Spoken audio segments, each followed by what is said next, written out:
बरेली की आंवला लोकसभा सीट पर चुनाव से पहले सपा और बसपा के प्रत्याशियों के बीच जुबानी जंग छिड़ी हुई है, जिससे सियासी माहौल गर्माता जा रहा है। आंवला से सपा प्रत्याशी नीरज मौर्य पर अब बसपा प्रत्याशी आबिद अली ने पलटवार किया है। आबिद अली ने बुधवार को प्रेसवार्ता कर कहा कि नीरज मौर्य ने उनके खिलाफ साजिश रची है। बसपा प्रत्याशी ने अपनी जान को खतरा जताया। देखिए, एक तो ये है कि 2 दिन पहले मैंने सपा प्रत्याशी नीरज मौर्य जी की प्रेस कॉन्फ्रेंस सुनी, जिसमें वो सरासर झूठ बोल रहे थे। वो कह रहे थे कि ये बीजेपी की चाल है। भाई, फर्जी सिंबल आप बना रहे हो, आपके आदमी बना रहे हैं। आपने अपनी फेसबुक पे उनके बहुत सारे हजारों फोटो शेयर कर रखे हैं। अब जब हमने उसकी पोल खोल दी तो कह रहे हैं ये बीजेपी की चाल है। हम पूछना चाहते हैं, अगर ये बीजेपी की चाल है तो जो फोटो आपने अपनी फेसबुक आईडी पे डाले थे वो आपने तत्काल फोटो सारे डिलीट क्यों करे? इससे साबित हो गया कि आप चोर हैं। आपने कहा था मैं राजनीति से संन्यास लूंगा।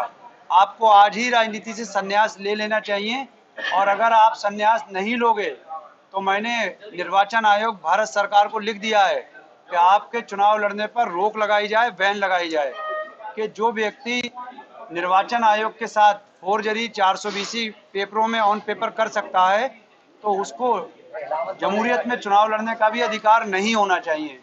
और मुझको उम्मीद है, जिस तरह से निर्वाचन आयोग ने ईमानदारी से अपना काम करते हुए आज तक मेरा साथ दिया है, 7 तारीख से पहले ही नीरज मौर्य जी के चुनाव लड़ने पर भी बैन लगेगा और केवल 2 ही प्रत्याशी रह जाएंगे। आपने जो प्रार्थना पत्र दिया उसमें ये मेंशन किया कि आपको जान का भी खतरा है। किससे जान का खतरा है आपको? भाई, मुझको तो दोनों से जान का खतरा है। दोनों मेरे पीछे पड़े हैं।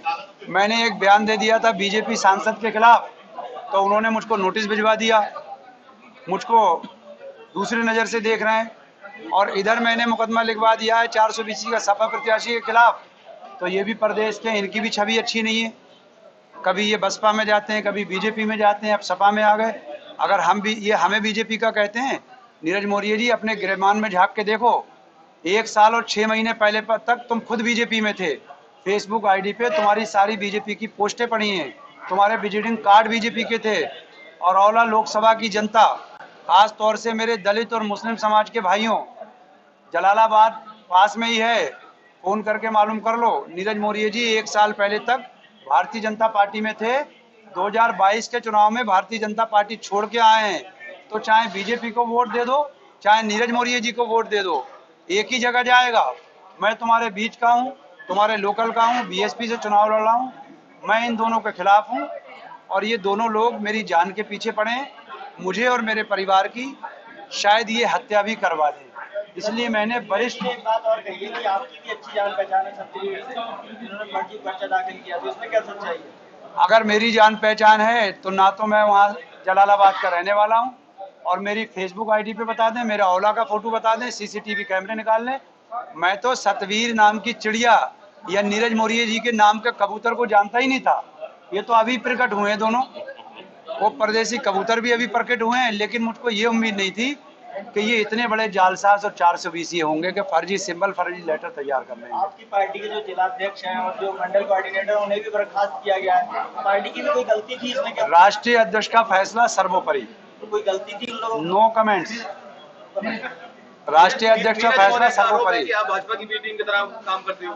मैं तो कह रहा हूँ, बड़ा पैसा दिया, ऐसा है, नीरज मौर्य का केवल आरोप है, लेकिन मैं तो बिद सबूत कह रहा हूँ कि 2022 तक नीरज मौर्य कौन सी पार्टी में थे? 1 महीने पहले बात तो आप 2022 तक नीरज मौर्य बीजेपी के थे, अपने स्वामी प्रसाद मौर्य जी के साथ बीजेपी के थे, बीजेपी के एजेंट थे।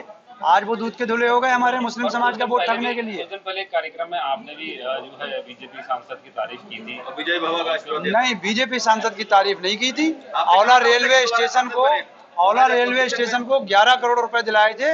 वो 11 करोड़ रुपए का धन्यवाद कहा था। मान्यवर, आपने कहा था कि आप दोबारा सांसद बने, मेरी दुआएं आपके साथ। नहीं, वो सुनने और कहने में फर्क आया होगा। उन्होंने जो रेलवे स्टेशन को 11 करोड़ रुपए दिलाए थे, उसके लिए हमने प्रधानमंत्री जी का और सांसद जी को धन्यवाद कहा था, और उस टाइम हम प्रत्याशी नहीं थे। आज वही सांसद जिनको हमने धन्यवाद करा था, आज वही हमारे पीछे पड़े हैं। नीरज मौर्य हमारे पीछे पड़े। ये औला लोकसभा की जनता को समझना पड़ेगा। जब तक आप भी समाजवादी पार्टी में थे। आज तो मैं समाजवादी पार्टी में था, कोई बीजेपी में थोड़ी था। नीरज मौर्य तो बीजेपी में थे। फेसबुक आईडी चेक कर लो, जलालाबाद चेक कर लो, खूब सत्ता के मजे लिए बीजेपी में रह के, विधायक बन के बीजेपी में होटल लगा के टहले। ये औला लोकसभा की जनता जानती है, नीरज मौर्य असली बीजेपी के हैं। जैसे धर्मेंद्र कश्यप बीजेपी के हैं, ऐसी नीरज मौर्य जलालाबाद से बीजेपी में विधायक थे, असली बीजेपी के हैं।